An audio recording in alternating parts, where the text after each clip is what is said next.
इस दुनिया में शब्दों की बहुत बड़ी ताकत है। हम कई बार कई लोगों को कुछ ऐसा कह देते हैं कि वो अंदर तक टूट जाते हैं, और कई बार कई लोगों को कुछ ऐसा कह देते हैं कि वो माउंट एवरेस्ट चढ़ जाते हैं। आप सभी का स्वागत करता हूँ इस नए वीडियो में। Thomas Edison.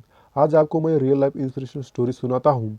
थॉमस एडिसन जब बचपन में पढ़ाई किया करते थे, एक दिन वो स्कूल से घर को पहुँचे और अपनी माँ के पास पहुँचे और एक पत्र दिया जो उनको उनके स्कूल से दिया गया था। उन्होंने वो लेटर अपनी माँ को दिया और कहा कि माँ, ये लेटर उस स्कूल के प्रिंसिपल ने दिया है, और कहा कि अपनी माँ को जाके ये लेटर दे देना। जो होता है अच्छे के लिए होता है। उनकी माँ ने तुरंत वो लेटर एडिसन के हाथों से लेकर उसे पढ़ने लगी। पढ़ते पढ़ते उनकी आंखें नम हो जाती है। उन्होंने एडिसन को गले लगा लिया। एडिसन ने बड़ी बेसब्री से पूछा कि माँ, इसमें क्या लिखा है, वो तो बताओ। माँ फिर से उसे लेटर को खोला और दोबारा पढ़ने लगी, जोर जोर से, ताकि एडिसन उसे सुन सके।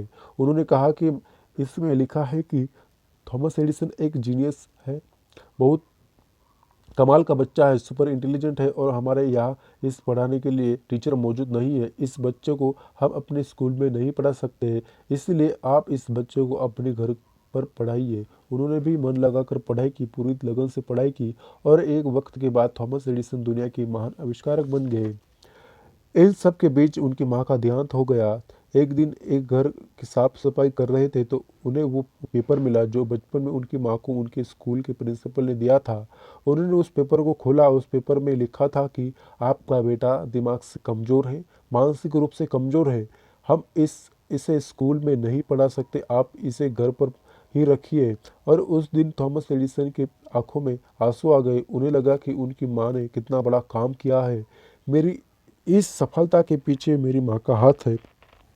अगर उनकी माँ ने वो पेपर सही सही पढ़ लिया होता तो शायद थॉमस एडिसन इस इतने बड़े इन्वेंटर नहीं बन पाते, शायद इतने सारे आविष्कार इस दुनिया में नहीं हो पाते। चाहने से क्या नहीं मिल पाता। हम कई बार लोगों को कुछ ऐसे शब्द कह देते हैं कि जिससे वो अंदर तक टूट जाते हैं। उन्हें विश्वास दिलाना चाहिए, शब्दों में बहुत बड़ी ताकत होती है। मतलब की बातें नहीं करनी चाहिए, अच्छी बातें करनी चाहिए। थैंक यू दोस्तों, इसे पूरा सुनने के लिए धन्यवाद।